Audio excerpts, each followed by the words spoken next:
I'm driving in a 2021 Mustang Mach-E and I'm going to demonstrate BlueCruise. I've just turned it on. This is my personal car, so this is not a press car. This is not one of the vehicles you might have seen demonstrating BlueCruise yet. And I just got the most recent update, and the update says that they have enhanced the maps to include over 130,000 miles of mapped roads across North America, including Canada. So right now I'm on the 405 freeway in Los Angeles, and it is rush hour, and I'm in the middle of a connector ramp between the 405 freeway and the 105, or rather the 101 freeway, and I'm going north. And so it's enabled right now.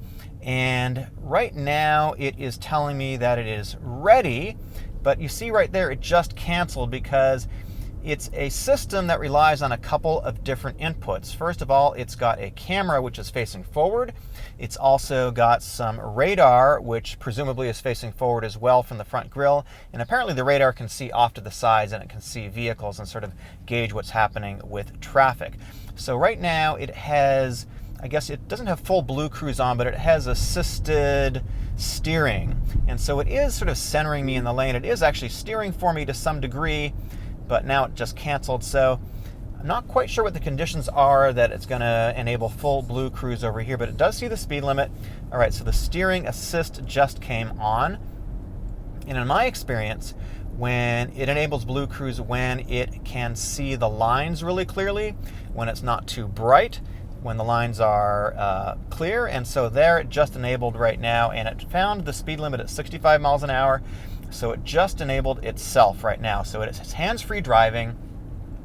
So this system is a little bit different than the Tesla system. So this is actually full hands-free.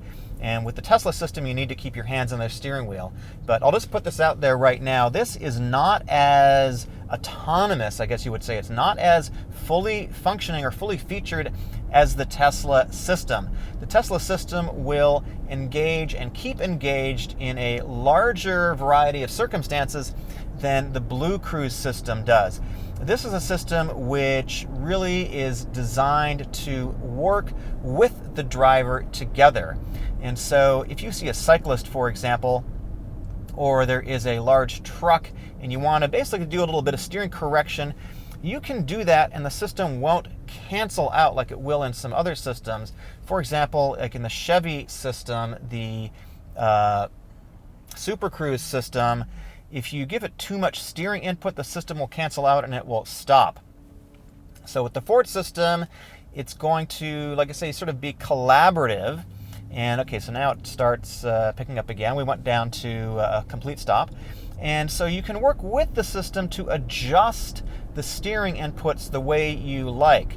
So it is hands-free a lot of the time, but it definitely tells you to put your hands on the steering wheel when you come up to a curve that is sharp enough for it to not be comfortable and say, hey, put your hands back in the wheel. I can probably do this. I'm going to keep driving in the center of the lane, which it does pretty good lane centering, but I want your help. And so that's sort of how the system works, and it alerts you when to put your hands on the wheel. So right now I've been driving for a couple of minutes since basically the beginning of this video, more or less hands-free, and I've got my foot off of the accelerator and brake pedal. And you do need to watch the road with this system. So it has a camera, which, okay, so now it's telling me keep hands on the wheel. For whatever reason, it doesn't tell you really why you want to keep your hands on the wheel, but it told me right here, presumably because we're in the middle of a curve, even though we're only going 36 miles per hour, we're not going very fast. So I wish the system gave you a little bit more input as to why you should put your hands back in the wheel, but apparently according to the Ford engineers, they don't want to give the driver too much messaging. They wanted to keep the messaging pretty light. That's my understanding so far. And I've been using the system for I guess I've had this car almost 3-4 weeks now, and I've been using it obviously on divided roads. It only works on divided roads. It works on apparently over 130,000 miles of Ford mapped roads across North America. Now, I just hit the brakes there because this vehicle ahead of me, this Prius, decided to come into my lane, and the system didn't see it quickly enough. It probably would have stopped, but it probably would have hit the brakes pretty hard, so my reactions were I was just going to hit the brakes and slow down the car a little bit. So let me see if I can re-engage the system here. Okay, so I just did that. There's a button on the steering wheel which re-engaged it, and we're off and running again. All right, so now I just accidentally set the cruise control to 22 miles an hour. Let me set it back up to the speed limit of 65, which is the speed limit. All right, so there we go. So now I set it back to 65 miles an hour, and it should continue on its merry way. So, as I said before, I've been using the system for a while. It does work pretty well, but it has some limitations. The Tesla system, for example, is not going to disengage in a turn like this, in my experience, on the freeway. This is not a particularly sharp turn at all. The speed limit here, as I said before, 65 miles an hour. This is a very gradual radius. It is engaged here, but at some tighter radius turns, it tells you to put your hands on the wheel. And also, in my experience, when the lines get really faint, it will also disengage. Also, if you're driving into super bright sunlight, it will also disengage. And sometimes it tells you it's completely disengaged, resume driving yourself. And sometimes it'll just say, hey, keep your hands on the wheel. Now, currently, if you change lanes, you need to do that yourself. So I'm going to change lanes here, which I'm doing. And the system disengaged for a second. Let's see how long it takes for it to re-engage. And there it did. So Ford said that in some future update, they are going to roll out a lane change assist, automated feature, I guess you could call it. So I would say right now, Ford is being quite conservative. And I guess that is just where they're at right now. After all, Tesla has got about 10 years of engineering cycles and experience over pretty much any other OEM with their driving system. I'm not going to call it a self-driving system, but a driving assistance system. And these are all level 2 systems right now, which means that the driver does needs to be able and ready to take over steering and all the regular controls, including braking and acceleration at any point. So right now, fully engaged. Seems to be pretty happy right now at about 50 miles an hour. It's pacing the car ahead of me pretty accurately, I guess you could say. Let me set the cruise control to something way over the speed limit. So I set it to 83 miles an hour, which is way over the speed limit. And so far, of course, it's just tracking the car ahead of me at 60. It does seem to do a pretty good job of keeping centered in the lane. So now it tells me to keep my hands on the steering wheel. Bit of a bend here, not exactly sure why. The visibility to me looks pretty good. Still telling me to keep my hands on the wheel, and there it fully engaged again. So you do need to work with the system. You do need to pay attention. It does have a camera facing me, which you can probably see flashing in the main camera, but it's invisible to me. It has some infrared lights to illuminate my face, as I understand it, so the camera can look and see if I am paying attention. So in my experience, when I stop paying attention for about 5 seconds, if I hold up my phone, for example, let's pretend I'm like looking at my phone, it should give me a warning in a second here. Okay, keep hands on the wheel. So it told me to put my hands back in the wheel because I held up my cell phone. So around 5 seconds or so is the amount of time I found that you need to complete your task, whether it's changing the radio station, your podcast, looking at the map, or whatever. So now the system canceled completely, and I think it's because I've got a concrete construction divider wall on my left-hand side. That's my guess.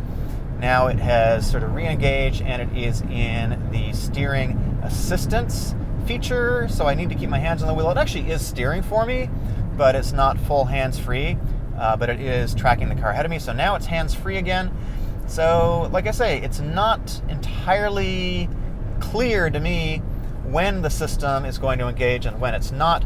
Now it's super bright there for a second. Maybe the camera got a little bit too much sun in its eyes, so to speak, in the lens, and I had to put my hands back in the wheel. I'm guessing it's this concrete wall over here that is causing it a little bit of consternation. Now it just canceled a little bit, or not a little bit. It's like being a little bit pregnant, I guess. So I'm going to move into the number 2 lane over here, and let's see how it does. And I'm going to put down my my blind here because it's awfully bright right now, and I didn't bring my sunglasses, although it does work quite well with sunglasses on. I've noticed if you've got a mask on, it's not going to recognize you too well, so it does need to see your whole face, I think, in order to function properly. So I'm driving into bright sunlight now, and I've got to keep my hands on the wheel, and the lines are a little bit difficult to see. And actually there's been some construction, so there are lines that have been erased, I guess you could say. They've been ground down, and so they're sort of black lines, ghost lines, and then there's white lines which are difficult to see right now. So there's sort of 2 sets of lines, and that is a little bit confusing to, at least for, I think, the system is probably being confused by it. So it turned off completely right now. Let's see if it re-engages. Okay, so now the lines are a little bit more clear and the system re-engaged. So let me show you what happens when I am in the lane closest to the exit. In my experience, it does a pretty good job of staying on the freeway, and I set it to way above the speed limit, so it started accelerating. But let me get behind this Cadillac here. We'll get back in BlueCruise, and let's see what happens at the next exit. And let's see if it's gonna drive me off of the road, or it's gonna stay on the freeway. In fact, let me take my hands off the wheel. Okay, actually it told me to put them back on right now. So that was not a particularly good test. So BlueCruise is not in any way tied to the navigation system. So if you got your destination set and you have your exit coming up, BlueCruise is just going to keep going down the freeway on its merry way. It's not going to take you off an exit. Sure, the infotainment system, the mapping will give you a warning that it's time to get off, but BlueCruise is just going to stay on the freeway. All right, so let's see. So right now I've got a car ahead of me. There's an exit, and indeed it stayed on the freeway like it should. So that's good. So it doesn't seem too confused by exits. That's kind of a nice thing to see. BlueCruise has first been rolled out to the GTs and the GT Performance Editions, which this is. So this is a relatively late build. This vehicle was built in December, and I'm filming this video in February. I got delivery in January. And in order to have BlueCruise in your vehicle, you need to have the hardware option. You need to purchase that option, and then it's a $600 one-time purchase to get BlueCruise. And vehicles that have opted in for it are now getting it via over-the-air updates. That's why I'm doing this video, to sort of give owners a sense of what you might expect when it actually gets rolled out. This vehicle came equipped with BlueCruise, and it was enabled first, or rather enabled by default, from the factory. So now we're going in the opposite direction, and we're just going to see how BlueCruise behaves when the sun is behind me. I think it's easier to see the lines. We're still in pretty heavy traffic. The speed limit is 55 miles an hour right now. We're on a very straight stretch of road, and I think when you're on a straight stretch of road, really, it doesn't have too much trouble at all. It's just when you get into curves, you sort of need to collaborate with the system, but I don't have a problem with that. As long as you understand the limitations of the system and how it works, that this car is not really driving itself, that you need to pay attention, you need to work with it, I think you're going to be pretty happy with the system. It does seem to function pretty much as Ford has advertised for the most part, but as I said before at the beginning of the video, it is definitely not as complete and as sort of fully functioning as the Tesla system. The big difference here is that this is fully hands-off driving. One of the other differences from the Tesla system is that this is more proactive in terms of monitoring what the driver is doing and if it's paying attention. Yes, the Tesla system does have a camera, but it seems more lax in terms of watching the driver, I guess you could say. So this is definitely more hands-on, more interactive. You definitely need to be paying attention to the road, and if you aren't, as I demonstrated before, it's going to first give you a warning, and then it's going to shut off completely. And it does that with a visual thing on the dashboard, and then it Also, we'll give you an audio warning too before it completely shuts off. My name is Eric. If there are other Mach-E videos that you want me to do, let me know down in the comments. Thanks for watching. Subscribe if you're new.